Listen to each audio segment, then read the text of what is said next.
ఇది చెప్తుంది వచ్చేసి శేఖర్ భాష. ఆమె ఆ సదరు కొరియోగ్రాఫర్, మహిళా కొరియోగ్రాఫర్ వచ్చేసి జానీ మాస్టర్ని పెళ్లి చేసుకుందాం అనుకుందని, వాళ్ళ అమ్మకు ఈమె పురమాయించడంతో ఆ తల్లి వెళ్ళి నా కూతుర్ని రెండో పెళ్లి చేసుకోవచ్చు కదా అని చెప్పేసి అడిగిందని చెప్పేసి, ఎందుకు ఒక అమ్మాయి తనకన్నా ఏజ్లో అంత పెద్ద వ్యక్తిని పెళ్లి చేసుకోవాలనుకుంటుంది, ఎందుకంటే అతను చేసుకుంటే తన కెరియర్ బాగుంటుందని ఫీల్ అయ్యి ఉండొచ్చు అని చెప్పేసి ఇతగాడు చెప్పాడట. రికార్డ్స్ అన్నీ కూడా ఉన్నాయి, వీడియోలు ఫోటోలు పెడతారు.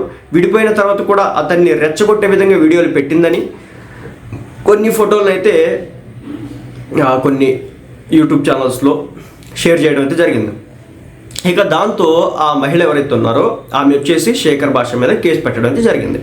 ఇక తాజా వివాదం చూసుకుంటే కనుక బిగ్ బాస్, ఈ తాజా వివాదంలో లావణ్య కూడా ఈ బిగ్ బాస్ శేఖర్ భాష ఎవరైతే ఉన్నారో ఈయన మీద కూడా మళ్ళీ మరోసారి కేసు పెట్టినట్టు తెలుస్తుంది.